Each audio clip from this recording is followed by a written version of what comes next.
Good evening बच्चों। आज की इस वीडियो में हम लोग फिजिक्स का क्वेश्चन करेंगे। क्वेश्चन है विमीय विधि से ऊर्जा को 1 जूल से अर्घ में परिवर्तित करें। क्वेश्चन में बोला गया है 1 जूल ऊर्जा है, उसको अर्घ में परिवर्तित करना है। हेल्प किसकी लेनी है? विमीय विधि इसमें लगाना है। तो जब भी आपको ऐसा प्रश्न दिया जाएगा तो आपका सबसे पहला काम क्या होना चाहिए वो सुनिए। सबसे पहला काम ये होना चाहिए कि आप इस क्वेश्चन में देखेंगे कौन सी राशि दी गई है। जब आप राशि को पहचान लेंगे तो दूसरा काम आपका ये होगा कि उस राशि की विमा निकालना आप सीखेंगे। अगर विमा आपको निकालना नहीं आता है तो ऐसे क्वेश्चन को आप नहीं बना पाएंगे।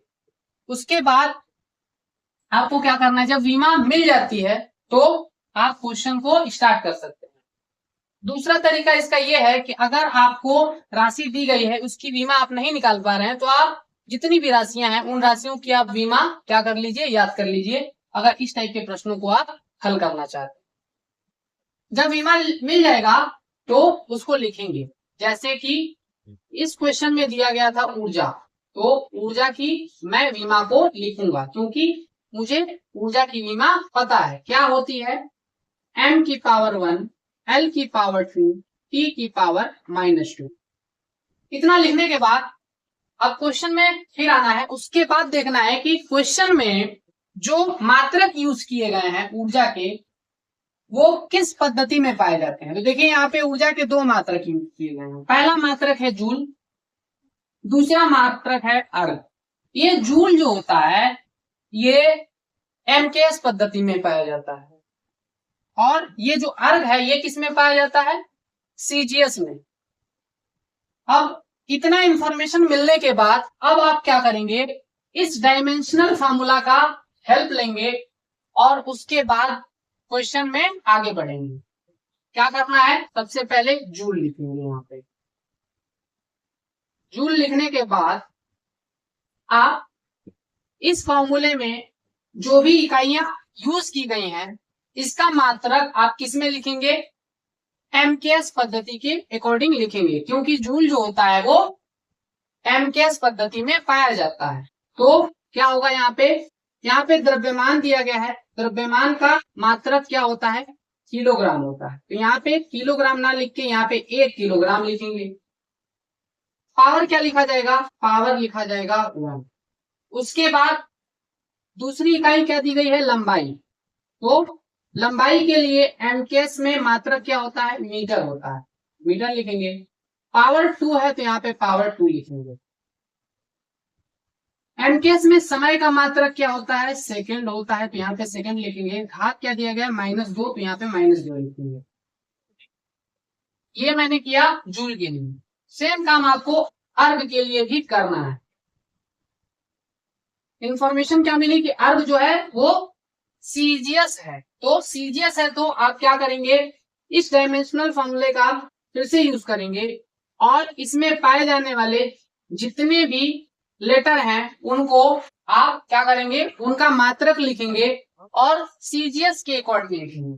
तो यहाँ पे द्रव्यमान दिया गया था, द्रव्यमान का सीजीएस मात्रक क्या होता है? ग्राम होता है। अब यहाँ पे m की घात 1 है तो यहाँ पे आप क्या करेंगे, यहाँ पे इसकी पूरे की घात 1 लिखेंगे। यहाँ पे 1 लिखना मत भूलिएगा, हर जगह आप 1 जरूर लिखिएगा। अब क्या करना है, लंबाई का मात्रक सीजीएस में क्या होता है? सेंटीमीटर होता है। तो यहाँ पे लिखेंगे 1 सेंटीमीटर। इसकी घात क्या लिखेंगे? 2 लिखेंगे। समय का मात्रक सीजीएस में क्या होता है? सेकंड होता है तो यहाँ पे 1 सेकंड लिखेंगे, घात में -2 ही चलेगा। तो इतना काम आपको करना है। उसके बाद क्या होता है, अब आपको एक फॉर्मूला यहाँ पे यूज करना होता है। फॉर्मूला क्या है उसको मैं यहाँ पे लिख देता हूँ। N1U1 बराबर N2U2। अब इस फॉर्मूले का इस्तेमाल करके क्वेश्चन आगे बढ़ेगा, लेकिन इसमें आपको और क्या चाहिए, इसमें N1 की वैल्यू चाहिए। अब ये जो मैंने लिखा है इसको हम लोग क्या लिखेंगे, इस फॉर्मूले के हिसाब से अगर बताना हो तो इस फॉर्मूले के हिसाब से ऊपर वाले को आप U1 मान सकते हैं। कोई जरूरी नहीं है कि U1 ही मानेंगे, आप U2 भी मान सकते हैं, लेकिन इस वाले केस में मैं U1 मान रहा हूं। इसको मैं क्या मानूंगा? U2। अब U1 से अटैच जो भी नंबर है उसको N1 माना जाएगा। ये जूल के लिए मैंने क्या बोला है U1, तो जूल से अटैच जो नंबर होगा वो N1 कहलाएगा। यहाँ पे क्या लिखा हुआ है 1, तो ये N1 का मान होगा। तो यहाँ पे आप उसको भी लिखेंगे N1 बराबर 1। N2 नहीं पता है तो N2 को आप क्या लिखेंगे, ऐसे लिखेंगे, उसके बाद क्वेश्चन मार्क लगाओ, क्योंकि देखिए अर्ग के आगे कुछ नहीं लिखा हुआ है, इसलिए मैंने क्या लिखा N बना के N2 लिख के उसके बाद क्वेश्चन मार्क लगाया। अब क्या करूंगा, इस फॉर्मूले में मुझे N2 की वैल्यू निकालनी है, तो मैं पहले इसको डिराइव करूंगा। N2 कैसे निकलेगा, इसको इधर पक्षांतर करेंगे, क्या बनेगा N1 U1 अपान U2, ये आपका बनेगा। अब क्या करेंगे, ये जो कुछ भी डेटा है उसको उठा के इसमें रख, जब उसको उठा के इसमें रखेंगे तो ये कैसा दिखेगा, N2 बराबर N1 की जगह पे 1 लिखेंगे और U1 और U2 को यहाँ पे लाके रखते हैं। क्या है U1 1 kg और आपका U2 की जगह पे क्या है 1 ग्राम, और इन दोनों के ऊपर क्या घात रहेगा 1 रहेगा। उसके बाद दूसरे वाले को लिखिए 1 मीटर अपान 1 सेंटीमीटर, दोनों की घात 2 है तो यहाँ पे घात में 2 लिख देंगे। उसके बाद इसको लिखेंगे 1 सेकेंड अपान 1 सेकेंड, और इनकी घात क्या है -2, तो यहाँ पे -2 लिखेंगे। अगला स्टेप आपका क्या होगा, यहाँ पे 1 kg जो होता है वो 1000 ग्राम के बराबर होता है, ये आपको पता होना चाहिए। और 1 मीटर जो है वो कितने के बराबर होता है, वो आपका होता है 100 सेंटीमीटर के बराबर। इन दो वैल्यूज को इसमें लाके पुट करना है, उसके बाद ही आपका आंसर आएगा।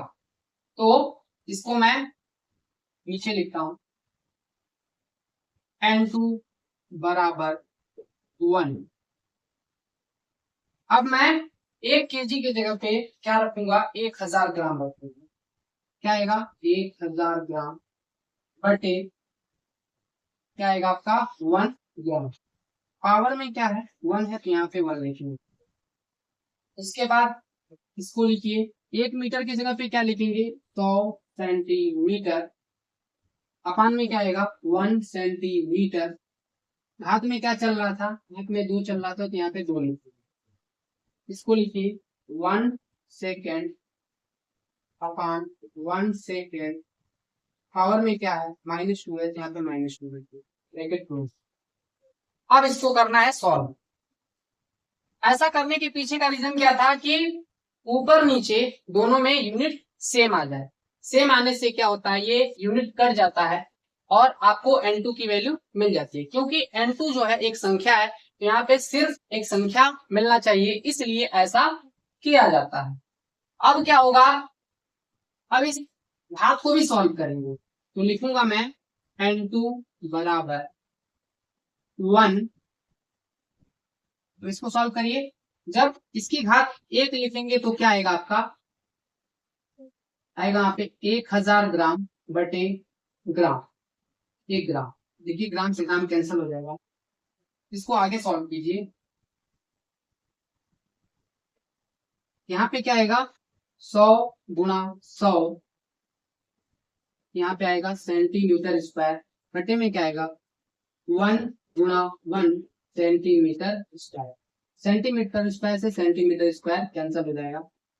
अब आगे देखिए यहाँ पे क्या होगा, ये पूरा क्रॉस हो जाएगा, यहाँ पे 1 सेकेंड की पावर -2, इसकी पावर भी क्या आएगा सेकेंड की पावर -2, तो ये भी आप लोग का पूरा कैंसिल हो जाएगा। अब इसको कर लीजिए सॉल्व। इसको सॉल्व कैसे करना है, इसमें सिर्फ जीरो काउंट करना। कितने जीरो हैं 1 2 3 4 5 6 7, सबका पूरा हो रहा है, इसलिए यहाँ पे लिखा जाएगा 10 की पावर 7। इस 1 का भी मल्टीप्लाई लगाएंगे तो क्या आएगा 10 की पावर 7 ही आएगा। क्योंकि इसमें 7 जीरो आ रहा था, इसलिए आप लिखेंगे 10 की घात 7। ये आपका आंसर होगा। तो मुझे उम्मीद है कि ऐसे क्वेश्चन आपसे बनेंगे। और ऐसा प्रश्न जब भी आपको दिया जाएगा तो आप बहुत आराम से इस मेथड को लगा के क्वेश्चन को सॉल्व कर पाए। ये मेथड जो है बहुत यूनिक मेथड है। आप लोगों YouTube चैनल पर जितने भी चैनल्स होंगे उस पे आप देखिएगा, इस तरीके से किसी ने नहीं बताया होगा जिस तरीके से मैंने इसको समझाया है। तो मुझे उम्मीद है कि आप लोगों को वीडियो अच्छा लगा होगा और आप लोगों को पढ़ने में मजा आ रहा होगा। अगर मेरी वीडियो अच्छी लग रही है गाइस, आप मेरे वीडियो को लाइक करिए, मेरे चैनल को सब्सक्राइब करिए, ज्यादा से ज्यादा शेयर करिए ताकि लोगों तक ये पहुंच पाए, और बेल आइकन को आप जरूर दबा लीजिए ताकि आप लोगों को नोटिफिकेशन मिलता रहे। Thank you.